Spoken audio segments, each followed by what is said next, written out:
Hello, everyone, and welcome to the Saturday morning gaming show. Actually, I wanted to change.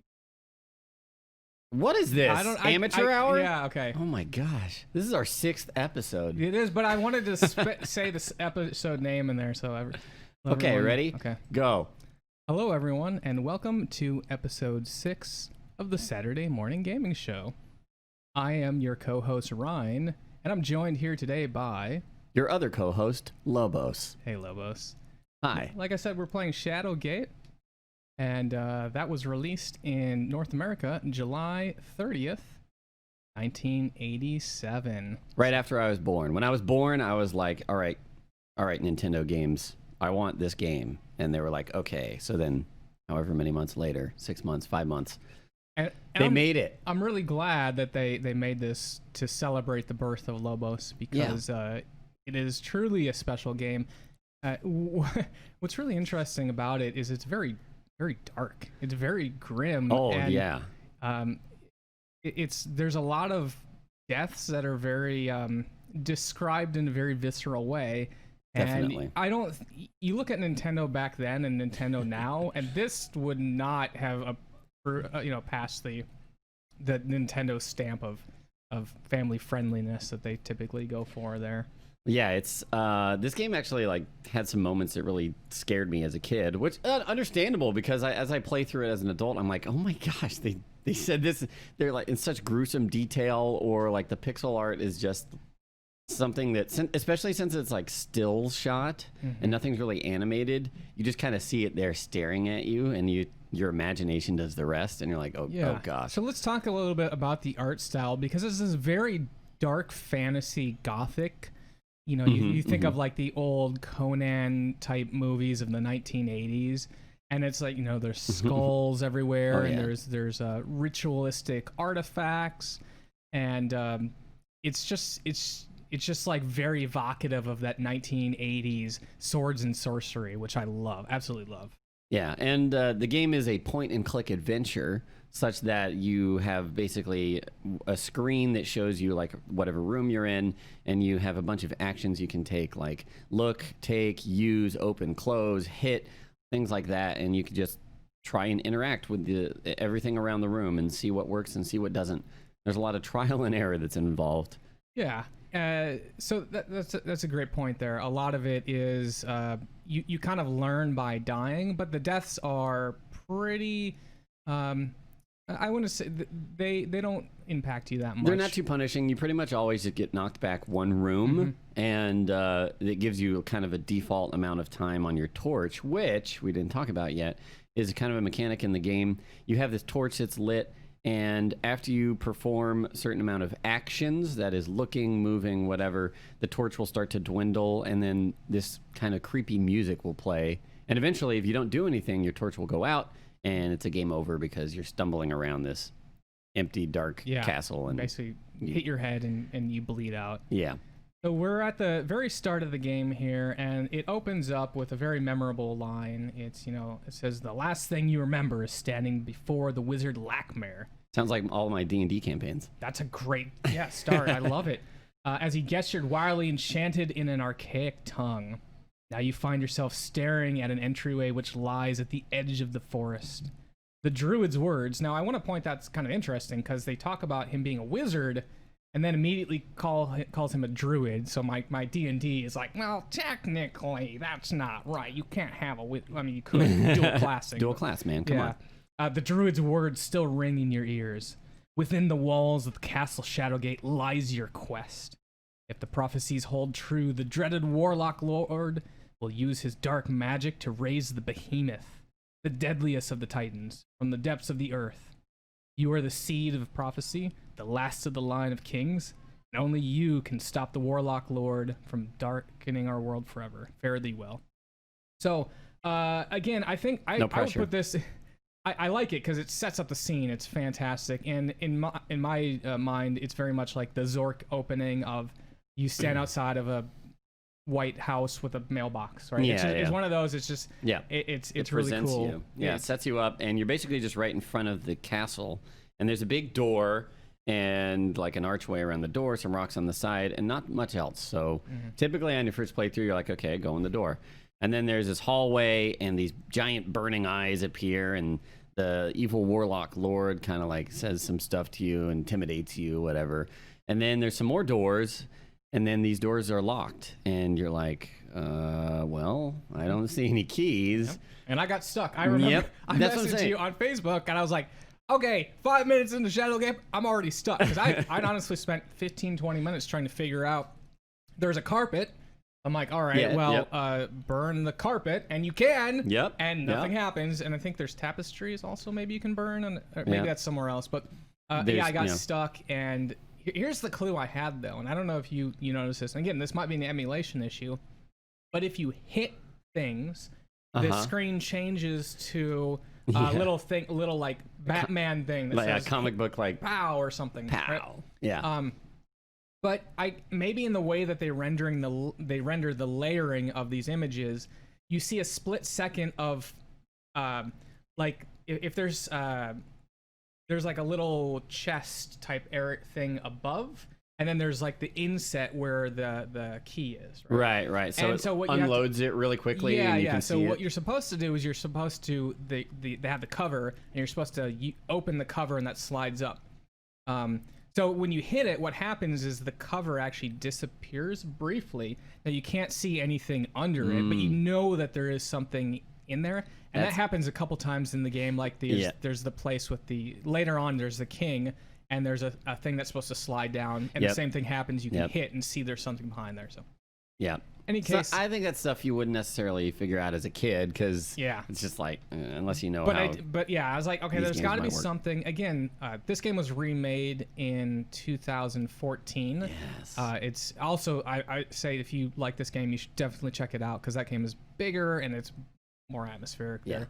But I do remember, I vaguely remembered, like I thought there was something that had to do with this skull here.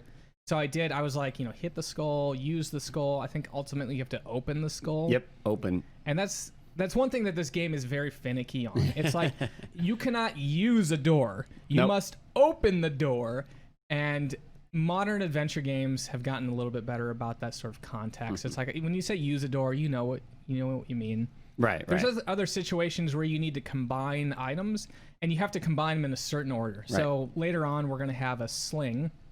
And you cannot, so there's a sling and then there's rocks. You cannot use the sling on the rocks. You must use the rocks on the sling. Well, yeah, that makes sense, right? You don't bang the sling against the rock. It's just... Absolutely, yeah. No, but yeah, you have to kind of approach things in that way and think like, would I put this in this or this in that? But yeah, some of it doesn't necessarily make sense. After those first two rooms, you finally get through that wooden door. You enter this other room, and there's like some torches and like a book on a pedestal. And at this point, you're like, okay, I take everything. And if you take the book, the floor falls out from underneath you, and you die. And I think it's possibly the first way you can die besides your torch running out.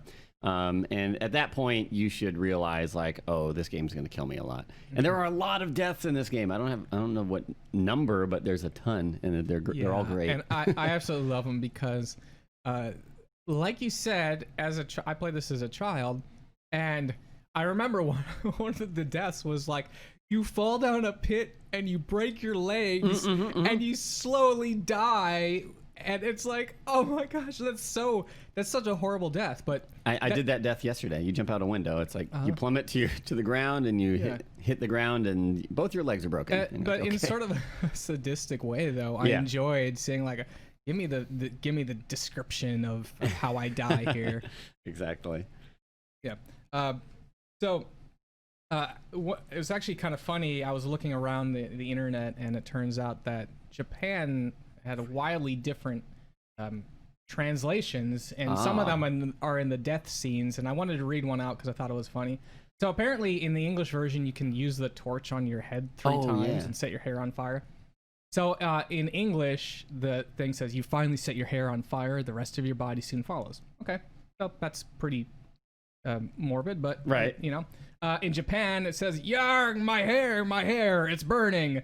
The burn spread across my body. I writhe in pain as I breathe my last. Like he's saying it like, ah. Well, that's I didn't the thing. know this would happen. In Japan, apparently the translation was all first person. Oh, So you're describing interesting. the death that is happening to you. Where in the English version, the North American version, I always assumed that the Grim Reaper was the one that was explaining your death to the. I don't know. I just assumed there was some narrator, and Yeah. I always thought that. So as text goes across the screen, there's this quill that's kind of like writing everything out, and I used to think that the quill was a fish, and so in my mind, like this fish was telling me all of this thing, some magical fish narrating everything, and I don't know. See, it just looks like a weird fish. Okay, now I gotta look to see if it does look like a fish. Well, it's quick. I don't know. To me, it looks like a Look, quail. all right, don't worry about it. I'm just telling you what happened, not to believe it. Okay. Anyways, Yeah.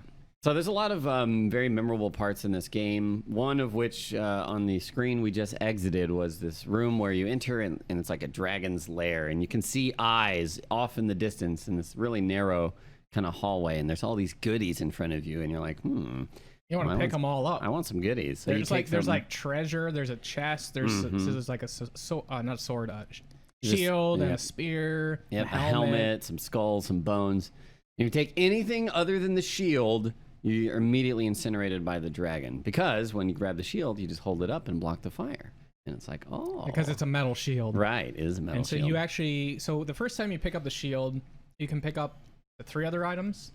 And then the fourth one, like that. The shield melts, but if you pick up the 3 items, then leave, and I guess maybe that's like letting your shield cool down or something. Cool down, yeah. Then you come back, then you can pick up another item, and you can keep doing that. But if you take 2 in a row, I think it melts. Yeah, so you can get everything in the room except for the chest. I don't think the chest actually has anything. No, you can try to open it, but it's like too heavy, and it's like nothing opens.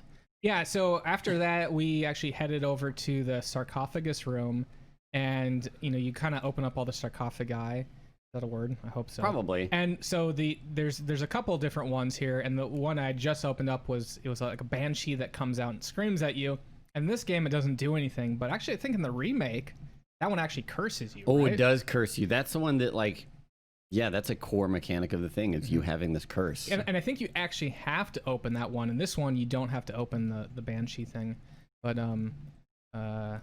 the next thing you can open up is a green slime thing there, and it kind of comes out as like a corrosive acid. Yeah. So this slime covers the ground, and then it stays there for the rest of the game. And if you try to move past it, your character walks through it and gets just dissolved by it, basically. Yeah, and there's no way to clean that up. So if you let it out, you basically have removed a path for you, like a shortcut. Yeah. So it's better to leave that out of the equation. But so those are the 2 things on the left. Actually, there's a third one, which I thought was a sarcophagus that was already opened. Turns out that's actually a door. That's the path, you take, yeah. Yeah, and so those are all the ones on the left, and on the right, there's 2 you can open, and there's 1 you can't. So the 2 that the one in the middle has like a bag you can open, and it has a bunch of copper coins, and then the one that's closest to the screen has a mummy. Yes. And of course, you burn the mummy. That's the first thing you do in this game is try to burn everything. Burn everything, including your hair, apparently. That's right. And the mummy leaves behind a scepter, and that's needed much later in the game. Boy, I enjoy seeing, it's kind of nostalgic seeing how you're trying to point at something on the far right of the screen, and it bumps over to your inventory because the screen is split. Like top left is image that you see, top right is your inventory. And if they put something on the very far right of the screen and you're using a D-pad to move this cursor, it's not very smooth and kind of jumps, and it'll just jump to your inventory. Yeah, and that was actually problematic for me because there were some doors that are sort of slim because they're this game has perspective in it, so things like hallways will kind of slant in, and things on the far end of the hallway will be smaller. And so occasionally it'll be like, okay, I'm going to use the key on the door, and it's like, oh, this doesn't work, and you're like, okay. And you can assume that the key doesn't work, but in fact, you actually do have the key, and you just hit the wall. You didn't point at the 6 pixels that you needed to. Yeah, so many times you see me like maybe trying the same thing 3 or 4 times because I'm like, okay, did I actually get it? And then Yeah. So I actually got stuck on one area because I'm like, I don't know where to go, and it's like, oh, you just use this key here. One of the parts that people get stuck on again is you enter this screen and there's stones on the ground, there's a river, there's a waterfall, and there's this passageway, but it's completely like avalanche, like blocked by rocks, and you're like, okay. And at a point, you kind of need some stuff, something to interact with these little button holes in the wall, and you're not sure what you do with that, but maybe after a bunch of experimentation or finally looking it up, you can actually move. You use the move action and then click on the screen in between the waterfall and like the wall, and your character will walk right through it.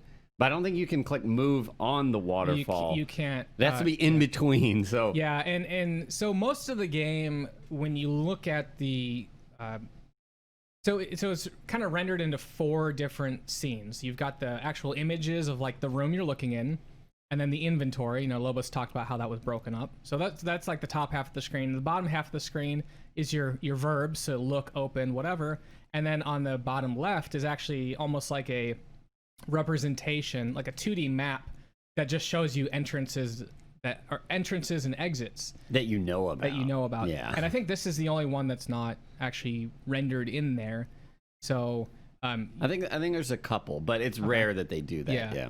Oh, that's like true. There's yeah, one right there's there. one right here. Although I think it opens up once you in the secret hallway. Yeah. Yeah. So going back to that waterfall room there, this was one that I actually was kind of confused, and I had a note written down because they have, like you said, the pathway that's blocked, but you can't do anything about that. It's like, it's not like you can get a shovel and clear that out, but there is a move icon there, so it's like you can try to move there, but you just never can. Right. And they have some weird things like that. Here's another situation of that where you're in the secret hallway and it has an arrow on the far side, right, and then like a ledge and a doorway over the ledge.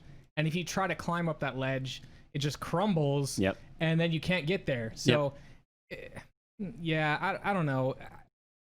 Well, it's something where you think you can go, and then you try, and something happens, and then you can't go. And so it's kind of a debate. It's like, yeah, you thought, but maybe there's some other way out of this room. Yeah, I guess that's true. Yeah, because there actually is. There's torches on the left and the right side, and if you look at the torches, so there's actually torches in many of the rooms. If you look at the torches, it's just like this torch is like a wet or oiled rag and whatever, and you can pick it up and use it. But one of the torches, it actually doesn't say, it has a different description. It says something like, this is a sturdy torch. It's like attached to the wall. Yeah, also, you can't take it. They're the only torches in the game you can't take. And I also do think it said that was recently, it looks like it was recently added or something like that. So ultimately, what you want to do is pull that torch there. Yeah, and use it. And then it opens a secret door and kind of lets you on your way. Yeah. Another iconic room here is the lake. There's this big lake on most of this. With a shark? There's always a shark. When you enter the room, you see the shark swim by, and it's like, no, it doesn't do anything to you in this game. You can't get eaten by it. Right? You can. Wait, how? If you move into the water, it's like the shark quickly feasts on you. If you click move and then hit the water. And click on the water, yeah. So there's a skeleton out in the middle of the lake holding a key, and you're like, well, I need that key. So how do I get it? So after you figure out the whole thing with the waterfall, you find some gems back there. You can use these gems to unlock, or you put it into the wall, and this pedestal activates, and this sphere appears. And if you look at the sphere, that says it's very cold to the touch. Yeah, and actually the room that you're in says it like stinks of meat in here. So I wonder if that's like a meat locker or something. I don't know. What could be. I thought maybe that was a reference to the dragon in the next room. Yeah, absolutely could be. Because there's like bones and stuff in there, but who knows? Yeah. But anyways, you grab this sphere, and once you figure it out, you can toss that into the lake, and that freezes the lake, which allows you to go grab the key. Yeah. But you actually need that sphere again. But you need that sphere again, and that is probably there's so many things I think about in this game, and I think about like somebody playing it for the first time, and I'm like, oh, they're gonna get stuck there so much. There are actually a couple clues in the game. I wish that they were better, but if you hit at least on it was like on the NES, it was like the select button or the start button. You can get little clues sometimes. Wow, I forgot about that. Most of them just say, don't give up, keep trying. But Right. that one, if you do it in that room, it said some items have more than one use. Oh, wow. And so I was like, oh yeah, okay. If I use the torch, so what happens? You throw this orb in the water, and it becomes iced, and then there's the orb at the bottom of the water. If you use the torch on the water, then that unfreezes it. It floats to the top, refreezes, and then you can grab the orb, and you'll need that later on in the game. Yeah, you do. And so, actually, we're getting to the part where you'll need it, but you climb up some staircases after passing these dual bridges, and there's a wraith there. And I think this is the first point in the game that I really got stuck. Yeah. Because it just kind of sits there. It doesn't do anything that gives you an indication of what you would need to do. Yeah. And so I'm thinking, all right, well, I'm a seasoned D&D player. I know wraiths are susceptible to holy magic. Right. Fire. Sure. Holy water. So I'm like, all right, well, what do I have here? Oh, I have a torch. So I pick up my stack of torches. And I'm like, I get away. And it's like, this doesn't do anything. You're like, use torch, and it's like you light the torch, and then it just adds to your time limit. Okay, well, that's not it. Well, it's actually, that is the solution there. It's just I'm using the wrong torch. So there's a special torch you pick up, and I don't remember where you get this. I never remember where it is. I think it might be in the room with the books, or maybe even in the. I don't think it's in the room that he's in. But yeah, like if in your inventory, you'll stack up torches and it'll say like torch equal like 5 if you have 5. But this one does not stack and it's on its own. Yeah, but it just says torch. Now, actually, interestingly enough, I read that on computer versions, the special torch that you need to defeat the Wraith is a different color, glows green, and can be lit at any time. Whereas in the NES version, you can only light it when you're in the Wraith scene there. Interesting. Yeah, and I believe actually the computer versions, I looked at the inventory, and it's like a colorized thing where you can see the items. Interesting. And so they're not just names. That again, that's the big issue with this is, you have torch equals 3, and then just torch, and you're like, what's the difference between these two? Yeah, yeah. And you can look at the items, and sometimes they will provide you some clues. But I don't remember if the torch gave you any clue that this was a unique thing.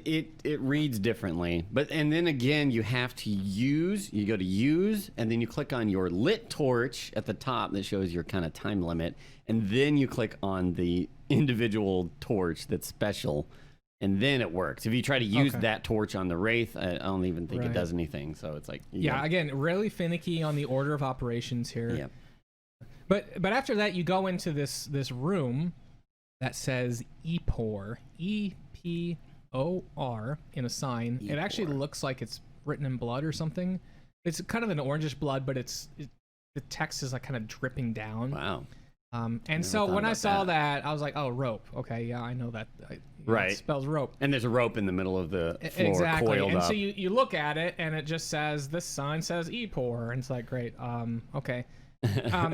Now, again, this is one of those where there's a clue that will tell you. It says some things need to be investigated twice. Oh. And so you look at it again, and the guy's like, Epor.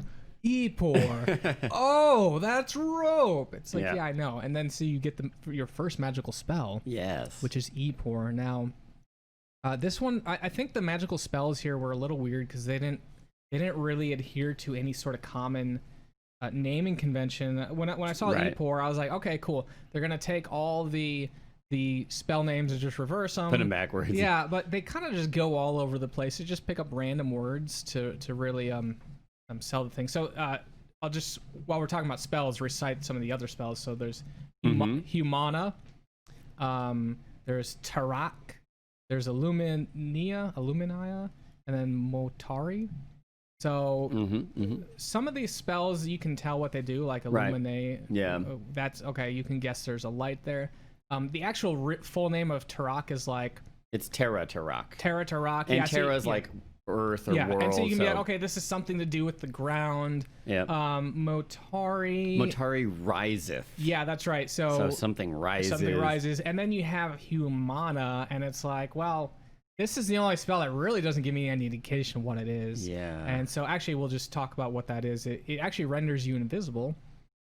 But every spell pretty much has one specific use case, like one screen where you need to use it, and that's it. And, which is kind of nice because if you could use it everywhere, you could be like, use it and then be like, okay, nothing special happened, but maybe you had to use it and then do something else. That just increases the amount of things you have to try. So and so that the room where you learn Epor is the first room and the only room you use that spell because there's a rope there. And this is the room. If you climb, you can climb up the rope here, and you find these 3 mirrors, which I think this is actually a shortcut. You can go to the sarcophagus room from this. But if you go to if you go from the sarcophagus room into the 3 mirror room, and you don't have the rope from below, and you try to jump down, it's like you break your legs and you die a horrible death. So it's great. We skimmed over a quick thing in the rope room. There's like an outline of a door in the back wall, and if you can open that door, and then you go in, and there's like a thing on the ground. It looks kind of familiar if you used the gems to get the sphere already, and you're like, oh, I should put a gem in this ground. Actually, it didn't look familiar to me at all. Oh, really? Oh, because it's like a circle, but then there's a bunch of little dots. Right. And also, the description is it looks like it can hold a convex polygon. So for whatever reason, I work in 3D graphics. I understand the difference between concave and convex. But for some reason, I was thinking that it said it wanted a concave polygon. Oh, interesting. And I was for some reason I was thinking convex, and I was like, it looks like it can have like a home run, like a home plate from baseball. Yeah. Like I think it's a trapezoid, right? Right. So I don't know. It just for some reason it just didn't make sense to me, and that was actually one of the last things I did, which is funny because I think that in the remake, because ultimately what you do is you open the door and Lakmir comes out, and that's actually one of the first things you do in the remake there. So meeting Lakmir is actually I think they expect that to happen very early in Shadowgate. Right. Either way, you put it in, you see this magical wizard. He kind of gives you like a pep talk and like a scroll that gives you a spell. Now, did you know how to read the scrolls? What do you mean? Well, I mean, how would you read the scroll? You have a scroll in your inventory. What would you think So the pro way to do it is not even to take it, and you just open it while it's on the ground, and then you can read it, and then it disappears, usually if it's a spell one. Well, so what I did is I gathered all these scrolls, and I looked at the scroll, because that makes sense. Look at the scroll. What is written on it? You look at it. No, you open the scroll. Yes. Because it's scrolled up. I don't... Anyways. So I actually went and I had just like 4 scrolls in my inventory. I had no idea how to use them. And then I found out by accident. And then I'm just like, look at all these new spells that I've got. I have to look up this quote because in that rope room also is probably the most important scroll in the game, because it has a quote it has like a little riddle that helps you to finish the final encounter. And it starts off 5 to find, 3 are 1. 1 gives access the bladed sun. Where is it? Hold on. The bladed sun. The silver orb to banish below. The staff of ages to vanquish the foe. Joining to the golden blade. The last to invoke the platinum horn. And you're like, what the hell are you talking about? I am a sucker for cryptic poetry. Yeah. Oh, I did want to point out one thing. So we just crossed... the fire bridge where you need to use the oh yes, apparently there's like a fire drake there though. If you try to open that door, a fire drake appears. I never did that. I was just like, here, fire, take my frozen orb. Boom, move on to the next thing. So this what happens is you then cross another bridge and there's a troll. They call it a troll. Okay, he's like a big lion man. Now okay, let me put on my glasses. Okay, let's see. All right, so he wants gold coins, but it looks more like a lion to me. Now, I did read, I got into this game hard. The lore really interested me. So, I wanted to give a shout out to, I have his name here. Reading Retro, yep. Yes, on Twitter. Give him a follow. He's a fantastic guy. And he does a lot of retro books. that you can't find anywhere, and he's kind of like transcribing that and putting those out as free ebooks. So doing a great community service and kind of preserving this stuff. But he did have not translated in ebook form the Before Shadowgate, which is the book basically talking about the seed. The seed of the prophecy is basically you as a character, talking about your adventures to get to Castle Shadowgate. I believe your name is LobosJr. Yes, that's right. Yeah. And so in his adventure, there is a book, or there is a race called the Tyans. That's Tyens, and they're described as a man crossed with a lion. Oh. And that is, I'm pretty sure that is actually a Tyan and not a troll. Oh, damn. If I want to go deep down the rabbit hole. Damn. But I think the book was written after the game. So maybe they just wanted to ascribe a concrete race to that there. But yeah. Yeah, maybe they originally wanted to go with that, but it was like too specific, and people would be like, what the heck is a Tyan? I don't know, whatever. Yeah. But yeah. Anyway, so the troll will ask for money. If you use the copper coins, I think he's like, "What the heck is this? This is copper," and then he kills you. Well, he doesn't kill you. He doesn't? He says he's like, the fee is now increased to 2 gold coins. No, that's if you give him a gold coin. Oh, is it? If you give him a copper coin, Okay. I think he's like, "This is cheap," and like he like throws you off the bridge or That's removes true. the bridge. If you give him a gold coin, which you can get later, then he's like, "Oh, now it's 2 gold coins." And then you give him one more, and then I think he kills you anyway. Yeah. And this is another area I got stuck on because I had a copper coin. So I was like, how do I get a gold coin? Maybe if I go back to the acid room or the sarcophagus, which has the acid thing, maybe I can like dissolve the copper coin and it turns out it's actually gold or something. No, that's not the case. You just stab him. Stab him with a spear. Stab him with a spear. But he falls silently, and there's no thud. And he So you're takes like, the spear with him. Right. Later on, he comes in. He now has the spear, and he's going to stab you with it. So it's kind of cool that he comes back. Although I had no idea what to do. I was like, great, I have no weapon now. He took it. And, Yep. Yeah. And so after that, you get to sort of like the courtyard of actual Castle Shadowgate, and there's this giant ogre thing. Cyclops. And what's sort of funny is essentially what you want to do there is you want to use the sling to throw a pebble at it, and as you're throwing it, it says like a magical force takes over your body, and you scream, "Death to the Philistines!" which is an obvious reference to David and Goliath.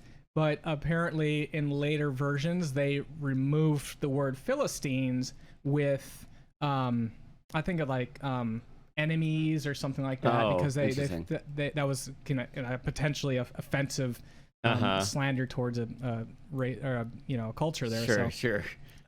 It's kind of interesting. Again, we're talking about new Nintendo versus old Nintendo. This is like, this is the type of stuff you saw in the 80s. It's just a thing there. Yeah. But then he gets knocked out, and I didn't know that you could kill him. Right, because he comes back. He comes back, and I kept having to deal with him. But apparently you can stab him with a sword and kill him. You can take the sword and stab him, and it says blood pours out onto the grass. And I remember that being so vivid in my memory, just like, I killed a man, the Cyclops man. That's okay, because Cyclops was going to kill you anyway. That's true. He was. Now, I do want to note that throughout this game, you pick up a lot of items that are superfluous, I'd say, or very situational. So what we just picked up was a map. You can pick up some bellows here earlier in the dragon room. You can pick up some bones. A poker, a cup, a mirror, I think a tapestry maybe. A skull. Yeah. All these things are actually just for a riddle to answer later in the game. And you don't need all of them. And in fact, speedrunners, they try to manipulate the memory to know what question they're going to ask. So they just have to collect that one item. But the items you need for the Sphinx puzzles are the map, horseshoe, mirror, bellows, broom, and skull. Right, the broom. And so they'll all ask you riddles, think of like the Lord of the Rings Gollum type riddles where he's asking sort of cryptic things about the item you have. Right. And then you basically show the Sphinx the item, and he allows you to move on to the next room. After that, not after that, but still continuing on, we've left the the study, and you get to this laboratory, and this is a perfect example of misdirection, because there's a kennel, and if you open up the kennel, there's an animal that comes out and it will kill you. And also there's a little rock with like a handle thing on it, and if you look at it, it's like, oh, this handle is used to tie down the the some dog sort of or wild whatever. animal. Yeah, and you're like, okay, cool. And I'm thinking somehow I have to release the beast and then tie it down, but actually it's a handle, and you can lift up the rock with the handle. See, I always thought it was an indentation and you like pushed a button, but I don't know. You never know. Yeah, it's always hard to tell. But in any case, that was one that I would not have figured out. I had to look it up, because a lot of times with adventure games, the way you perceive the room is reality, and you're like, okay, I know for a fact, and you make these assertions, and sometimes it's very hard to just remove any preconceived notions about the room and like explore it as someone coming in for the first time. So ultimately what you have to do is you have to, for a later puzzle, you have to open up this rock, and it actually has some holy water in there. Yep, holy water. Also, there's this really cool like big basin or vase thing that has like this water in it that I always loved, because if you drink it, you grow like blue hairs on your palms. And I don't know. That was always a vivid memory as well. Now I see you have some of the riddles up. Do you want to read us a couple? Well, let's bring them out when the Sphinx comes out, because we skipped an important room. Okay. Especially for glitches. Oh. The room where you pick up. There's a bunch of scrolls, and there's this book that you can't read. It's got all sorts of weird text in it. But in the drawer underneath the book, there's these glasses, and so you put on the glasses, and you can read the book, and you learn a spell. But there's a glitch where only with the glasses, once they're in your inventory, you can take them again, and it adds them to your inventory. And then you can take the glasses, and then you can take the glasses, and then take the glasses. And you keep doing that, and you can fill up your entire inventory and beyond that as well, such that it overflows, and you start just kind of looking at items in memory. And if you know what you're doing, you can pull out all of the items you need to finish the game, and then just kind of rush to the end, speedrun style. Apparently, there are items that are actually cut from the game that show up in that list. Oh, cool! I didn't verify that. But... Yeah, I haven't explored it very much, but I tried it yesterday, and I just grabbed at like some of it will have text of item names, some of it will be blank.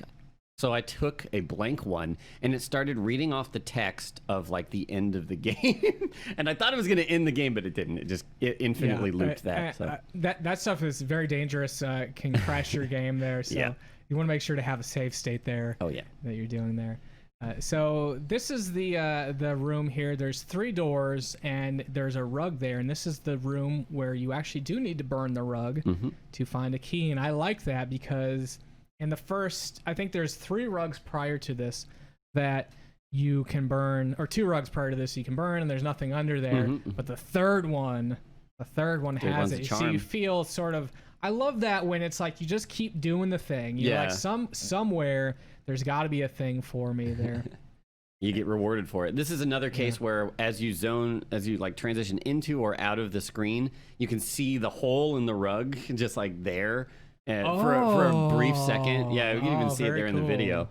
And I think that's what clued me in, either the first time I was playing or like a replay much later, something like that. Now, I want to talk about the books again, because we just hit you go up up through a door and up through some stairs, and you go out to this balcony, and you see these mountains and a lightning bolt. Now, in the book, I believe these are called... so the mountain that the castle is on is called Gatekeeper Mountain, and it's described that there are other foothills around here. So I think I like to call these the Gatekeeper Mountains. Ah, okay. Makes sense. Yeah, it's just kind of add some lore into here. Heck yeah. But you go out onto this balcony, and there's a pot of gold, which actually looks more like a Metal Gear ration to me. Looks like a drum to me. Yeah. I can see that. And if you try to pick that up, you fall to your death. And it says something like, the classic gold on a platform death. It's like, oh, you should have known that. You should have known. Yeah. And next to it, there's a bag. And in the bag are some very important items. There's one big coin, and then there are several gold coins. And so you need at least one gold coin and the big coin to progress through the game. Yeah. Yeah. I love this. It seems that the alligators really enjoy your company. Yeah, so I when you did fall into on them. video picked up the thing, the gold thing, and the fall to my death. And this actually kind of made me wonder: is like, is this the evil wizard that is, or the evil warlock that's setting up this trap here, or how did this come to be? Yeah, I don't know. Shadowgate is just full of traps. I think at some point they insinuate that they're his traps, but sure. And why also, would you have a I castle? absolutely love. I want to talk about D&D for a little bit, Okay. because I absolutely love the small dungeons that have a ton of traps. Mhm. There's the very famous D&D module. Oh, what's it called? It's the one we did the speed run on.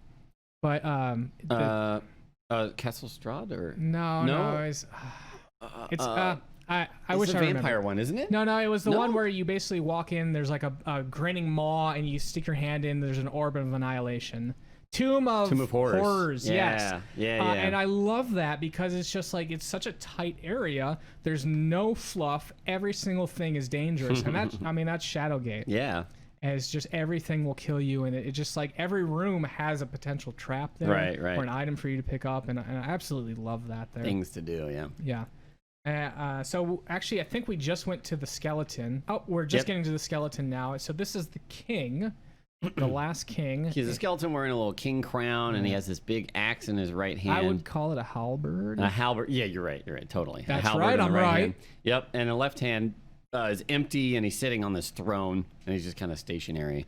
Yeah. And so you take the scepter. Yeah. So if you look at the scepter, it says something about being like royal or for a king. So you're like, okay. So you try and you put the scepter into his left hand, and then this panel on the right slides down. And it doesn't try very hard to make you think about this one, because it says it reveals a ring-shaped hole, and you're like, yeah, but except at if you the don't same have the time, ring. yeah, at the same time, I didn't have a ring. True. That's true.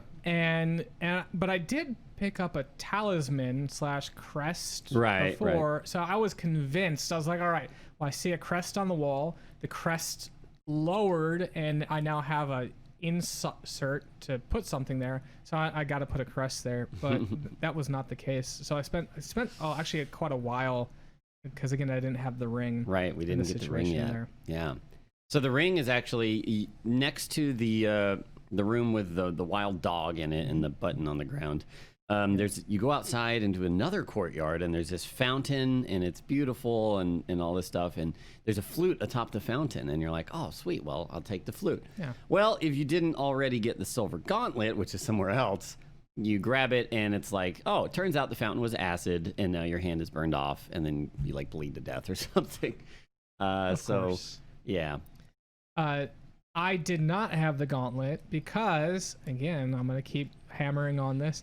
The way that you get the gauntlet is not intuitive, because so let's step up a little bit back to the courtyard where there's the Cyclops there. Mm-hmm. There's a well there, and there's a bucket that you can put down and then raise up again. And I'm like, great, what's in the bucket? Look at the bucket. It's like, it's a bucket. It's like, okay, well, maybe I need to get water at some point there. Right. No, you have to open the bucket. You have to open the bucket, even though there's visibly no lid on the bucket or anything. So you open the bucket, and it's like, oh, there's a gauntlet here. It's generally how they make things that have their own inventory work. You have to open them, and then So. That's okay. This game's still amazing. I love it. I absolutely love it. That's the kind of thing I look back and I laugh on, because it's like, I mean, it makes sense now. And man, I was such a sucker. Oh, here we go. So I finally figured out how to read the scrolls here. So I actually spent some time just reading all the scrolls I have, and then I increased my arsenal of spells, which is really great. Oh yeah. So while we're reading, I thought it'd be great to do another quote here. Let's do it. So yeah, let's take a look at this. Okay, so apparently you can use the sword on yourself, and in English it says, you thrust sword into your chest. Blood begins to flow. Suicide won't help in your quest. The warlock lord will surely triumph now. In Japanese it says, I thrust the sword's blade into my left breast. Blood pours out of the wound. Ah, how could I be so foolish? I took my own life with my own hand. The world will surely be cloaked in darkness after I die. Wow. So Damn, again, deep. a lot of these are I think when they were translated, they were actually intended to be more whimsical. Yeah. And that was the intent by the localization. Whether or not they understood the serious nature of this game, or maybe they wanted to throw a different spin on it. But yeah, apparently this game's looked at as sort of a joke in Japan there. Yeah. Yeah. Poor Japan. Yeah. Now, okay, so we did just get to the Sphinx. Yeah, so we get to the Sphinx, and let me just, I gotta bust this out here because you see on this staircase next to the Sphinx these symbols, and these symbols are actually a clue to a puzzle much later on. And I have these as a tattoo on my arm because when I was a kid, I played this a bunch with my brother, and we had this like etched onto our Nintendo so that we would remember whatever. So please tell me that when you played this again, you looked at your arm. Of course, every single time I play this, I go, look, I have the clue right here on my arm. And that's some like Prison Break stuff right there. I don't know if you ever seen that. No, I haven't actually. Oh, because he gets the schematics of the whole prison tattooed on his back and his body there. There you go. Yeah. Anyways, there's this Sphinx here, and you try to move past him, and he's silent otherwise. You can't speak to him. He's like, it's like he doesn't speak English or whatever. And as soon as you try to move past him, he's like, you must answer this riddle. And he gives you a random one, but there's a bunch of them. And the one that we just saw on screen was, I've no eyes, but once did see. Thoughts had I, but now I'm white and empty. Anyone? The answer is the skull, if you have that in your inventory. And I think one of my more favorite ones, well, actually, some of them are pretty tricky. I like... it has towns but no houses, forests but no trees, and rivers but no fish. And you're like, the answer is a map.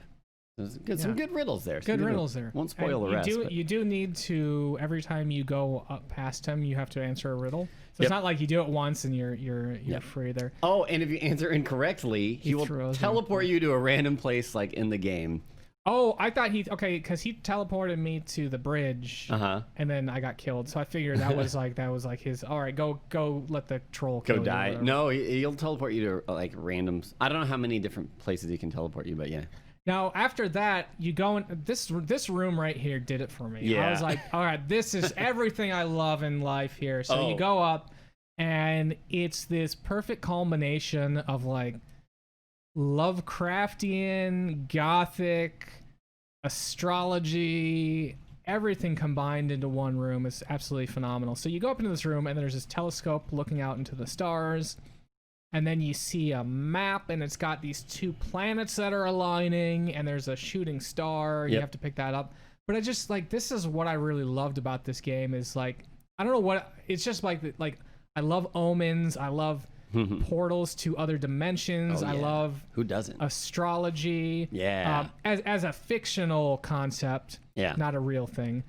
But yeah, and like planets aligning to have evil deities, like amazing. And I was like, this is just such an amazing game. Yeah. And this has one of the more, I think, annoying things to figure out, which was the star map. Once you take the star, you're like, okay, cool. I can't take the map under it. We're done here. Yeah. But you can open the map, and it slides down. Actually, the funny thing is I had no problem with that one. So I saw. I was like, just open the map. What? Of course. Of course you open the map. I guess at this point, you're like, just do everything to the thing. Yeah, so. And then after that, you go up to the next room, and there's a woman who is chained to a beautiful woman who is chained, and she was wearing like kind of this silk negligee, I'd say, like a nightgown thing, and she's bound to the wall, and there to the right of her, honestly, this looks like a piece of like a toilet paper roll to me. I don't know what it was supposed to be. It's a blade, like nah, it doesn't look like a blade. Like if you put it on a thing and like spun it, it would be like the bottom of a blender, like the blade of a blender or something. See that, yeah. Something like that. But anyways, you see this woman, you're like, oh, a woman in distress and this item that I need. Well, let me figure out after I take this item. Let me get the item first and then deal with you later. So you grab it, and she turns into a werewolf or whatever and pounces on you. Let me just get technical. Oh. Just for a second here. So what happens is she turns into a werewolf, right, and bites your throat out. But the description of the room is... okay, so it clearly states that she's bathed in moonlight. Okay, that's very important. And And then when you get close to her, she turns into a wolf. And furthermore, to actually kill her, you use a silver arrow. Right. So I think we can make the assumption this is a werewolf.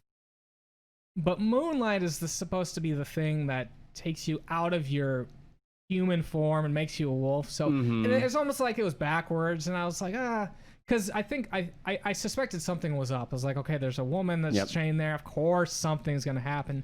And I was like, well, I think it should have been the other way around. Yeah. But whatever. Yeah. Well, I want to, I want to be very technical about this. We're talking about serious That's right. ramifications in fantasy lore. Oh man, so then you come back here. I come back so here. So at one point in the game, once you have the wand, you have to backtrack all the way almost to the beginning to these two bridges. One of them was very rickety and you couldn't cross. And there's a bunch of bottles you can pick up. There's 5 different bottles you can pick up in the game, I think. Maybe 6. I think 5 is right. And there's only one that you ever need, and it's bottle 2. And that allows you to float into the air if you drink it while you're next to this rickety bridge. Do you know if that actually consumes the bottle? It does. Okay, but so you could get into a situation where you use all the number 2s without so there are 2 bottle 2s, I think, in the game. And I believe if you use it, cross it, don't do anything, go back, and use it, cross it, don't go anything, go back, then I think you're screwed. Okay. So if you come here without the wand, then yeah, maybe you get soft locked. But you need to. There's a big snake, and it turns out it's like a snake statue. But you use the wand on it, and it kind of shrinks and turns into this staff. And now you've collected one of the vital pieces. Yeah, it's like a druidic staff. And actually, it wasn't until I rewatched the video to take some notes here that I noticed the bridge actually has, like, the posts are 2 snake things kind of spiraling up. Little serpent pillars. And again, that's kind of a subtle clue. They really just look like posts until you look at them like, wait a minute, this looks like a snake head. And you're like, oh, okay. Because on the other end, like you said, there's a snake there. So that was a nice little, like, oh yeah, this is the snake bridge there. Yeah. So eventually, I'm kind of like doing this in haphazard order. Hey, if I knew all the solutions, we would be like, boom, this room, you do all this. But I'm kind of going all over the place, which I think is cool. Because so eventually, I find out that I need to place the orb back in the secret room we were talking about next to the Epor. The blue gem. The blue gem. Yep. And I meet the wizard Lakmir, and he gives you the spell Humana. And this is actually necessary because like Lobos said, you have to back out of the castle to get the staff. But then if you try to immediately go back, you encounter the troll. Right. So what you need to do is make sure that you get Humana, and you can cast that. Then it allows you to go past the troll, and now you can finally enter the castle with the druidic staff we just picked up. That's right. Yeah. So yeah, the arrow, which again, you find that arrow back in one of the secret rooms where we talked about earlier. If you try to climb up the ledge, it breaks down. There's an arrow on that side. So I guess you stab. You just plunge it into her. You just stab her. I imagine you kind of like holding it at your chest and just like running full speed at this thing. But you managed to stab the werewolf with the arrow before it pounces on you. And if you look at it, it's like, this is just your typical dead werewolf. And I'm like, what? What? How is that typical? It's typical, you know. Yeah, you know how it is. For as much as this game revels in these really grim descriptions, I like the idea of just like, it's a dead werewolf. You've seen it before. Nothing special there. Now, this is another area. We're back into the study room that has the fireplace. And if you look at this globe, it says there you can see a crack there. And I was like, oh man, how do you open it? I was thinking because there's the poker nearby, so I was like, maybe you can like wedge that in. Yep. Ultimately, you have to use that Terra Terrak spell because it's the globe, it's the Earth globe, and so you use the Terra thing, and then it opens up the crack, and you can get a key number 6, right? Is that what we just picked up? Yeah, key number 6 and bottle number 5, which is pointless. This is not needed there. Some of them have cool effects, like you drink them and like, oh, this happens. One of them just straight kills you. Yep. And you're like, all right, whatever. And so we got some extra items there, and now we're returning to the room with the 3 doors, and we go in the top left, which is the only one we haven't explored yet. Yeah. And you there's see a it horn. I would call it like a conch horn, I guess, maybe, because it's got this spiral, or like a French horn. Yeah, maybe. it looks like kind of like a French horn a little Yeah. bit, but yeah, just a straight horn and or this curved horn, and you try and take it, and this Hellhound appears. And what do you do? Now there is a misleading thing here because you have holy water. I didn't have it yet. Okay, but yes. What you're supposed to do is use holy water on this hell demon, right? But it doesn't call it holy water until you use it. And the entire the rest, maybe if you look at it, but the entire rest of the time, it's called water. So if you look at it, it says that it has a cross on it. Oh, okay. But that's, it doesn't specifically say it's holy water. Yeah, so it doesn't say holy until you actually use it on him, and then it says you use the holy water on him. Put my D&D glasses on again here. So again, this is one where I was kind of like finicky on the lore, because when you think about holy water, it's like, well, that's good for undead and stuff like that. I wouldn't necessarily think Hellhound, because Hellhound in the D&D universe, and I realize it's a different fictional world, right? And they can do whatever they want. Yeah. But at the same time, there's clear inspiration there. So Hellhound's kind of a magical beast. It's not really undead. So I wasn't immediately thinking like, okay, holy water for the Hellhound. Right. I actually don't know what the rules are in a more like a fantasy setting is on that. But ultimately, you throw it on it, and it doesn't kill it. It just sends it back to where it came from. Banishes it, and it can't appear again. Yeah. So that allows you to take the horn, and then you're good. Yeah. And then after that, you go up into this place with a wire. Oh man, do I have to do this again? Okay. So they call it a dragon, but then they immediately call it a wyvern. Oh. And it looks more like a wyvern to me. Good. So I'm going to go exactly. Wyvern has 2 legs and wings and no front legs. I just want to reassert, I absolutely love this game. I still like to kind of pick at its loose fiction there. So yeah. Oh wait, it has front legs. Uh-huh. But we can't see if it has. So it is a dragon. It could be long and have like 6 legs or 8 legs. You don't know. But then if you look at it, it does say it's a wyvern. Or if you like shoot the star. So ultimately, that star that we picked up in that observatory, you have to use the star at the wyvern, which I'm not quite sure, because what happens is... Oh, it says it's a distant cousin of a dragon. Yeah, so it did introduce it as a dragon, though, at the very beginning. It's like you go and there's a big dragon. Well, that's before you look at it. Oh, so okay. you're just like... I see. First so you're like, first impressions. impression. That's a dragon. It's like, well, okay, no, technically now I'm looking at it's a wyvern. Yeah, there you go. You rolled your perception. That's a wyvern. Okay, I will get on board with that. So yeah, you use the star on it, and it kind of...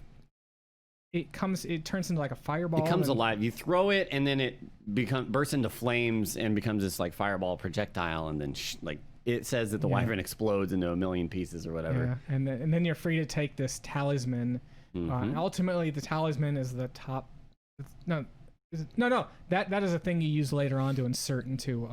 It's one of the 5 alcoves. items. It's the key. It's the key to get into the final area. Yeah. So again, backtracking a little bit, we're finally getting to that part where there's the gauntlet. I picked up the gauntlet, and I'm gonna go use that on the water fountain. And it was you actually put it on yourself. Oh, you put it on yourself. Yeah. You don't use it on the water fountain. You use it on yourself, and then I guess you just permanently have a gauntlet on your hand. If you look at yourself, it will tell you about everything you've equipped. Oh, yeah, it'll say you're a mighty fine warrior, and then it'll say you are wearing the cloak.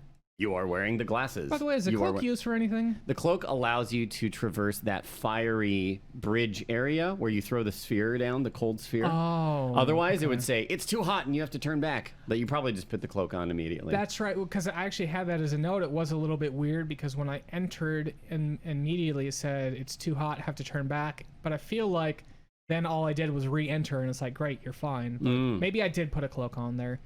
As far as I know, you need the cloak. So I did find the ring here, and this is in the fountain room. And I only found it by chance because when I picked up the flute from the acidic fountain, the first thing was just like, I don't know, let's see what it does, right? Play the flute, and it opens up a secret like little compartment in the tree. In the tree, yeah. And there's a ring in there. There's a ring, so that ring goes right where you'd think it, in the ring slot. Ring hole. And so you've basically completed the castle portion of the game. As you put the ring in there, a floor opens up and you go into the deep seedy underbelly of Castle Shadowgate. Yep. And the first room that you come to is kind of this big stone room. And at this point, on the first playthrough, a lot of times like you're kind of low on torches, and this room has 4 torches. So you're like, yes. Although I actually stopped using torches. Because what I found was that when you die, you sort of have like you reset your torch counter. Right. Or your time for the torch. So I just kind of like, all right, do my things in the room, let myself die. And then when I spawn back, I know exactly what to do there. Right. Yeah, in this, you can't actually get fully soft locked by running out of torch Which is really time. nice because you can see a situation where you're completely out of torches and you just have to redo the whole game. I'm not sure, but I think you can actually lose in the remake if you run out of time. Oh, like, I okay. think you just die, and it's like, well, okay.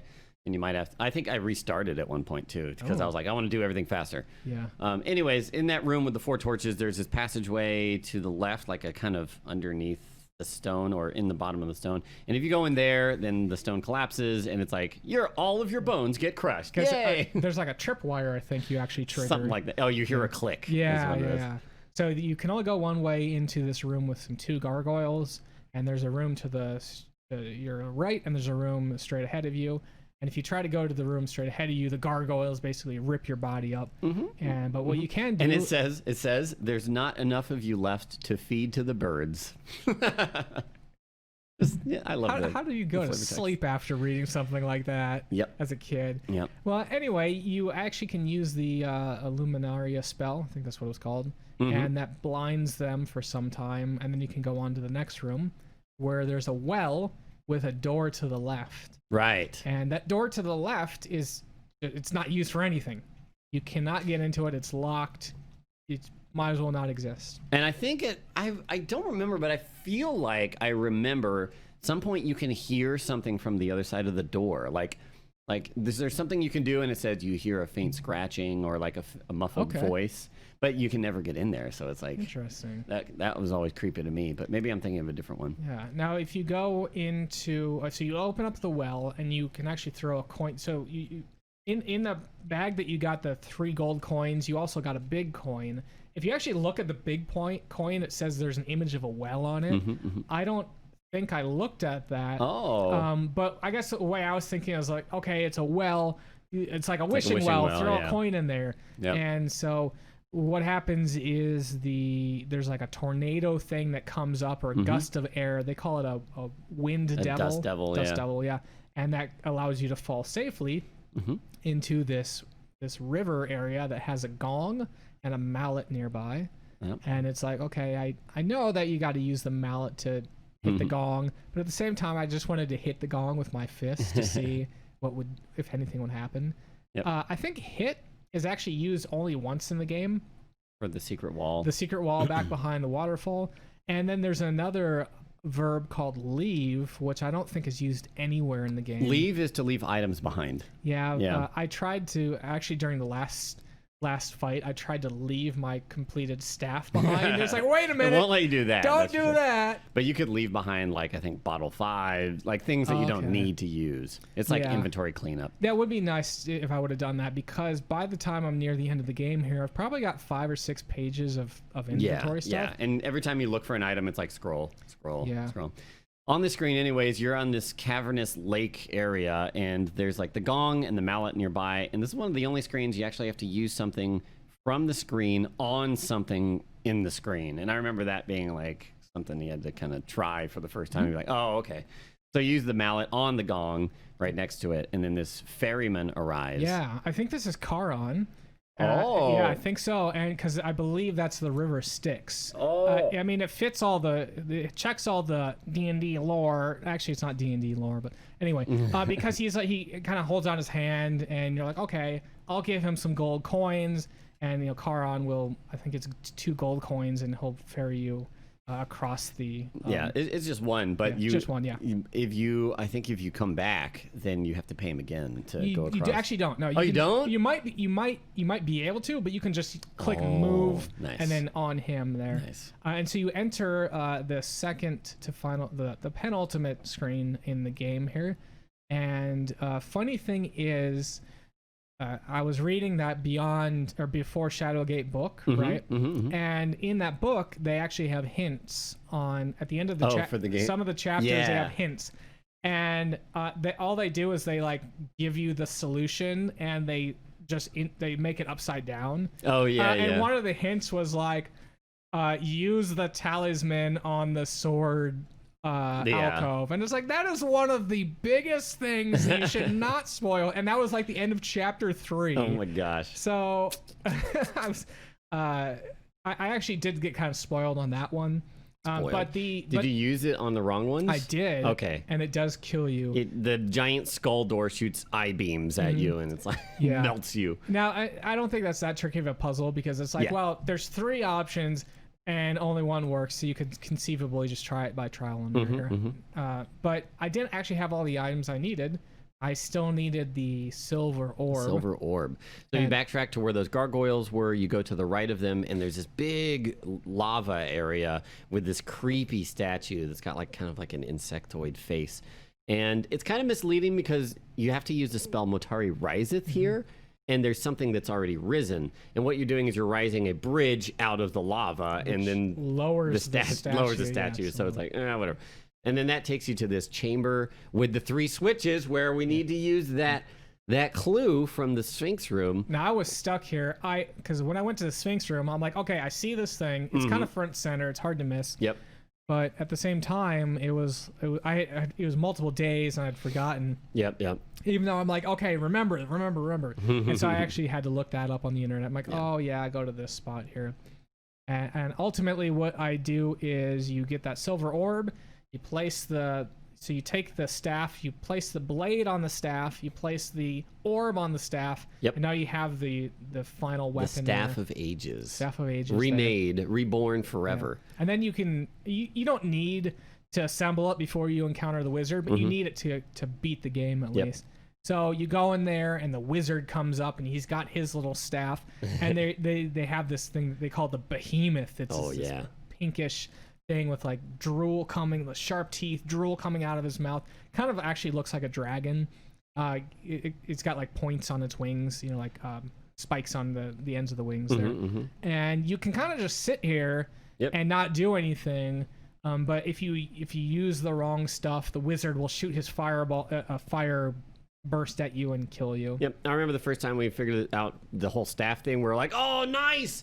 And then we went into the fight, and we used the staff on the wizard, and he gets you first, and you're like, dang it. Yeah. So you use the staff on the behemoth, and then the behemoth kind of goes wild with rage, grabs the evil warlock lord, and descends into the depths. Yeah.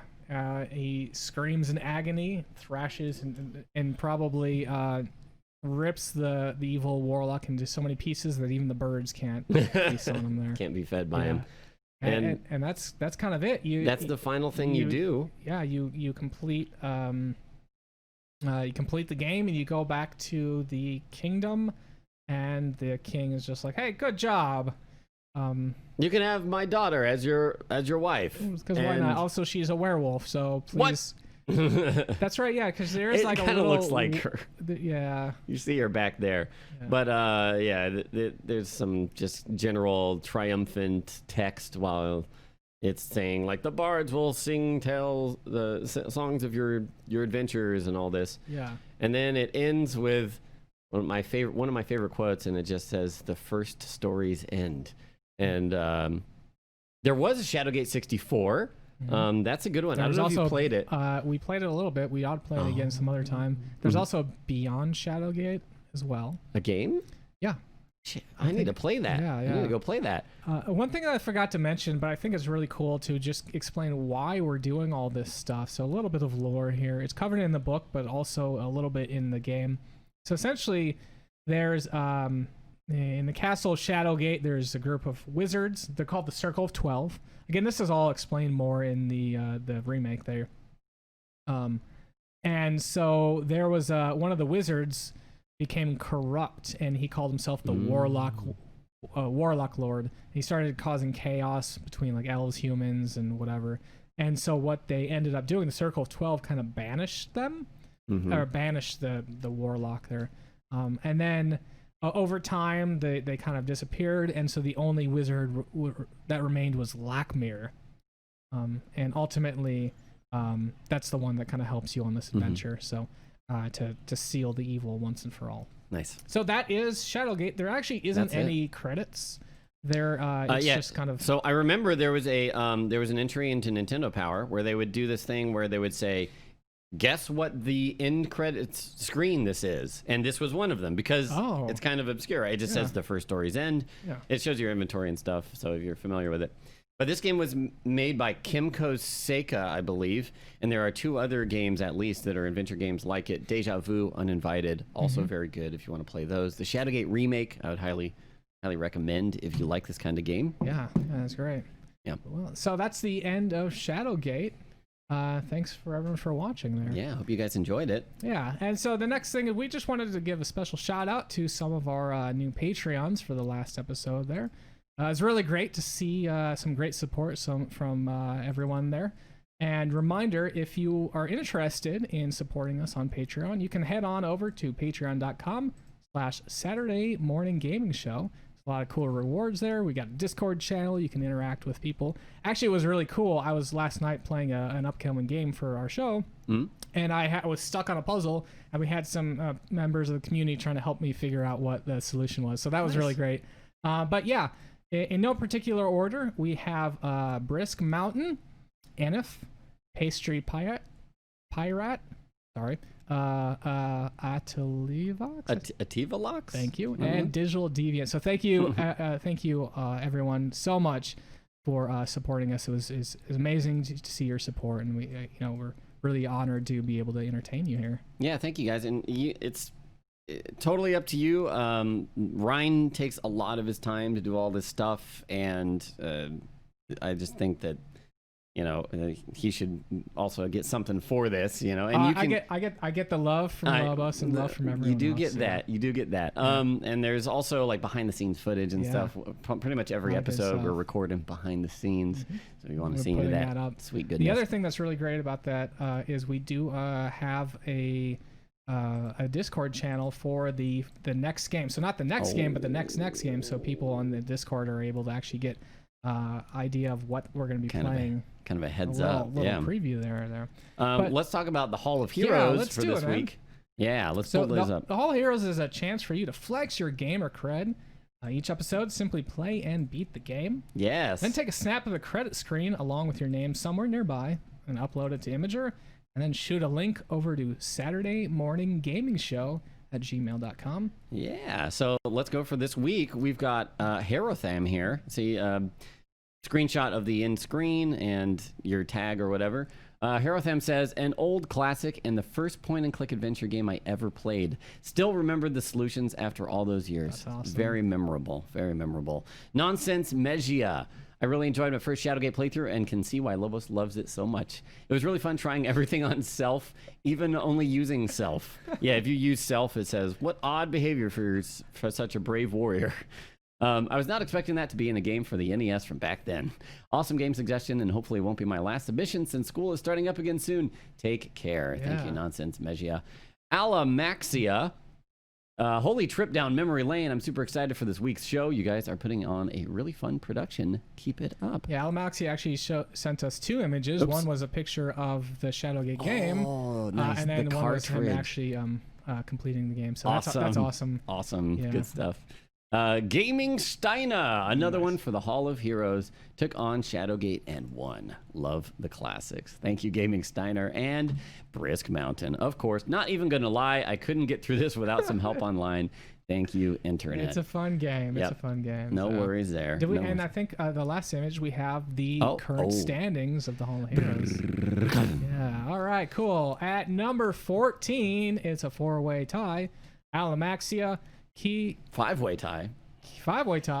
Kihaku, Splov 1, Deteshe Senpai, and the Kyle Mack all have 5 points. And actually, Alamaxia is a new entrance to the Hall of Heroes, so we welcome them. Nice, welcome. And number 9, we've got Yoshi 355, Lulu Kachu, Jazz Never Sleeps, and Dog Type with 10 points. Sitting all by themselves at number 5 is Tobanaga with 15 points. Tied at number 4, Harotham and Nonsense Megia with 30 points.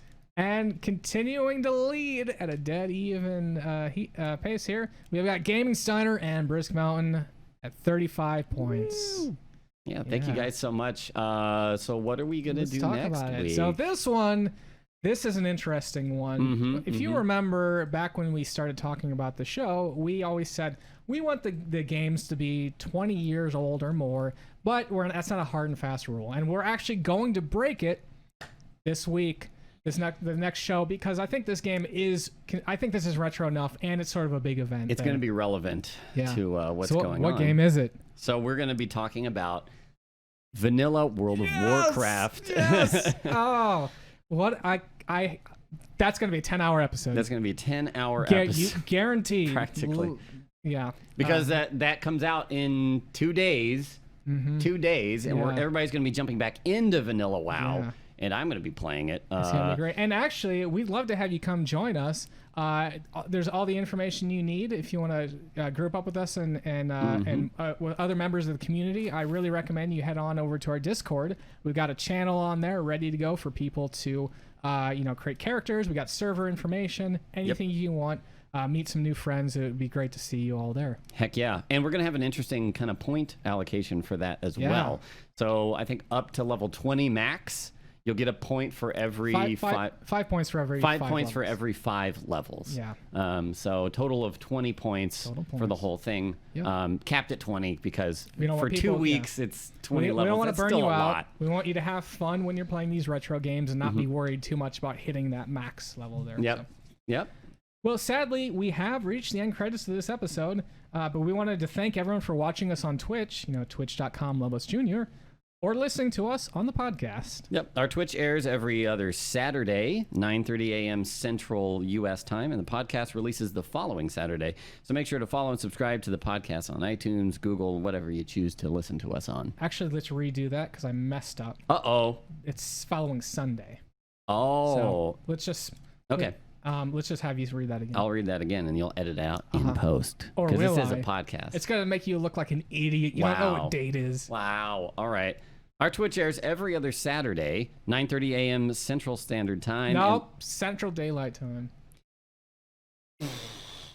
Now you're if the somebody one listens to this in like 6 months, it'll be standard time. Okay, just say, I don't know. Our Twitch airs every other Saturday, 9:30 Central U.S. time, and the podcast releases the following Sunday. So make sure to follow and subscribe to the podcast on iTunes, Google, or whatever platform you choose. If you have any feedback, we'd love to hear from you. Just shoot us an email at SaturdayMorningGamingShow@gmail.com. Or follow us on Twitter at SaturdayMGaming.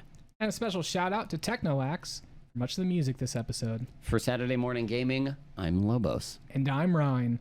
We'll see you September 7th for Episode 7, World of Warcraft Classic. Dum, dum, dum. That was good. Good job, man. Good job, everybody. We had First a lot try. of fun here. First try. Thank you guys, everybody, for joining us. Hope you enjoyed Shadowgate. I enjoyed Shadowgate. Yes.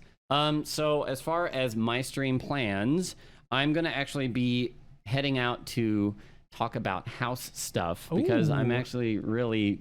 We've got a house that we're looking at, and we're going to talk details and see if we can make that happen. Because, as you may have noticed, we were dropping a lot of frames during this stream, and the internet in this area is just garbo. So I'm going to try and fix that in an extreme way, even though it's also a good chance to move because I've been in this house for a while. So we're going to try. He's going to try to speed run that house. Usually it's going to take a month to secure that loan and everything. We're going to try to do it in 2 days. We're going to try and do it in 2 days. Yep. And yeah. You got your ski mask with you? Oh, don't tell them that. What are you... Wait, did you not turn that? Oh, stop recording. No, shut this down. Oh my God. You know what? I didn't record the video part of this. Whoops. But we have the VOD. Worst case scenario. That's okay. Yeah. Just shoot me the friendly. VOD. Yeah. All right. Anyways, thank you guys. So I will update you guys on Twitter once I'm done with the house stuff. It might be a couple of hours depending on what goes on, but I'm gonna go do that. We're gonna see what happens, and then we'll probably play some more Remnant from the Ashes. I heard that game's good. It's pretty good. Yeah. It's pretty good, and it's co-op and stuff. So yeah. Cool. I think that's it. Yeah. That's it. Thank you so much, everyone, for watching. We'll see you. See you later. Bye-bye.